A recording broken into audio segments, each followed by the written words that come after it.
Opening debate. Reprise le débat. The Honourable Leader of the Official Opposition.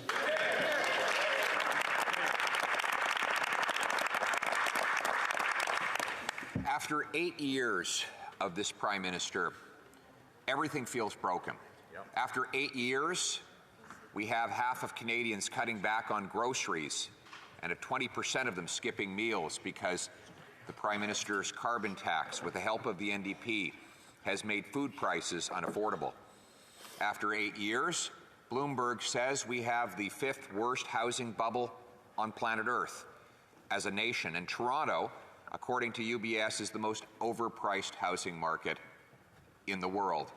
After 8 years of this Prime Minister, rent for the average apartment has gone from $1,000 to $2,000, and the average mortgage payment from $1,500 to well over $3,000.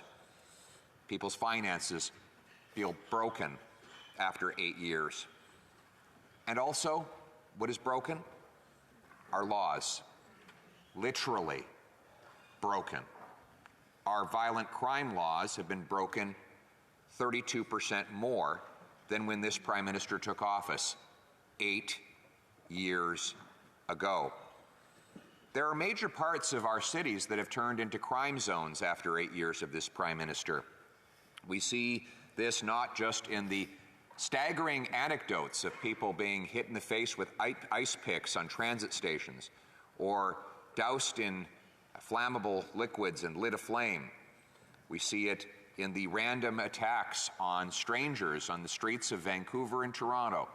We see it in the half-dozen police officers murdered, in some cases by multiple offenders who were out on early bail because after 8 years of this Prime Minister, bail has become easier and more automatic to get for the violent offenders who do the most crime. And when we speak up against this broken bail system that the Liberals have created, they respond with their typical divide and distract. They attempt to convince people to be afraid of the solution rather than solving the problem. Now, they claim that Conservatives want to bring in some kind of Dickensian system of criminal justice, which is actually false. Our approach has not only been tough on the repeat violent offenders, it has been smart, and now we can all say, having looked at the data, it has been proven right. Now let's look at the data. Actually, before we look at the data, I want to talk about the general principle that guides our approach to criminal justice. Contrary to the false rhetoric of the Liberals and NDP, and by the dishonest reporting from the CBC and other Liberal outlets, our approach narrowly targets the most violent, dangerous offenders. We agree that long criminal sentences are not helpful for a young person who makes a small mistake and wants to start over and rebuild their lives. We believe that a young person making such a mistake should get rehabilitation and support.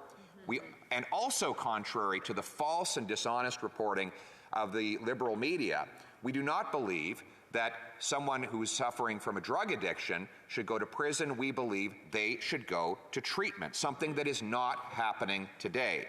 And we believe that those who prey upon those victims, including who prey on our drug addicts, should pay the real penalties and not the addicts themselves.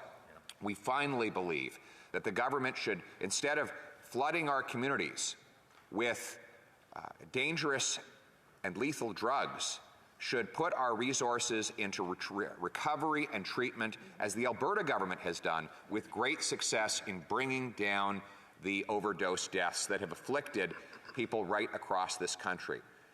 And we see the alternative in British Columbia, where there has been a 300% increase in drug overdose deaths since this Prime Minister took office 8 years ago. His and the NDP approach in that province has been a disaster. It has created a living hell in certain communities throughout Vancouver, where addicts lie face down on the pavement, live permanently in encampments, and 6 people die every single day from overdoses. That is the empirical evidence about the approach that this government has taken. It is time to rescue our brothers and sisters, our friends and neighbors, to help them, yes, with the medications that reduce the symptoms of withdrawal, yes, with the medications that reverse overdoses, but also with recovery and treatment, and not by flooding our communities with drugs. Yes. That has not worked, and that is not the way to go. And now on to violent offenses. There are two different approaches.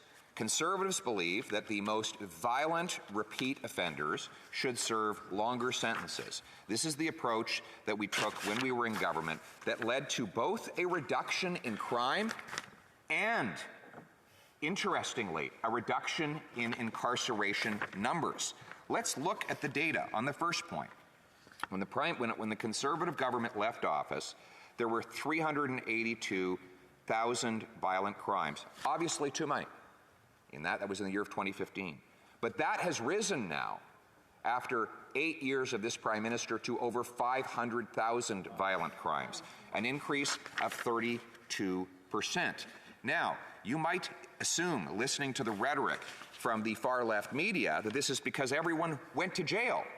Well, that's false, actually. During the previous Conservative government, the number of people behind bars actually dropped from 238,000 to 201,000, a reduction of roughly 37,000. 37,000 fewer people were behind bars. How is it possible, then, that you call it tough on crime? Well, the answer is we targeted the worst offenders, the repeat offenders, the frequent flyers, those that come back to commit one crime after another. And we see this phenomenon now reversed as this government has allowed those frequent flyer criminals to go back out on the street again and again. Let me turn your attention to a letter from the BC Union of Mayors, where they highlight the problem that we're trying to address today by fixing the broken Liberal bail system. In the letter, they say that the same 40 offenders had 6,000 negative interactions with police in 1 year. That's 150 interactions per year per offender, on average about one every 2 days. Across British Columbia, the same 204 offenders had 11,648 interactions with the police. Most of these, by the way, are arrests. So again, these same 204 offenders in all of British Columbia had about 50 interactions with police per year, per person. This is what's happening. The same repeat offenders are committing, in many cases, dozens and dozens of offenses. And then when police arrest them, they are released on bail the same day because of this Prime Minister's catch and release policies.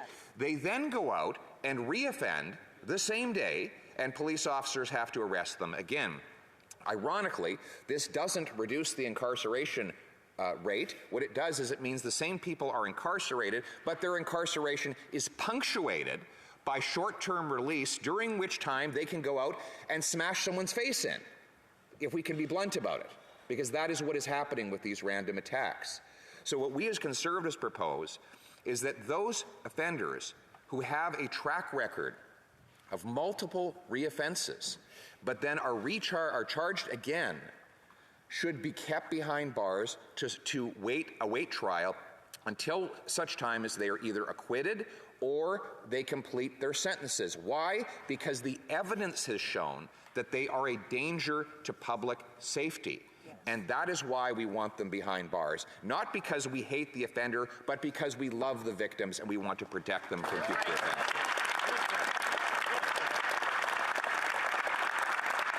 And as my deputy leader, the member for Thornhill, will say, as I'm split my time with her, our purpose in this is to protect public safety, to follow the evidence and the data, and listen to the true experts, that is to say, the police officers, the prison guards, and those who work in rehabilitating and helping those who've been in crime, the real experts who do the real work. Let us listen to them. Let us protect our people. Let us fix what is broken, and let us bring safety and security home to our people.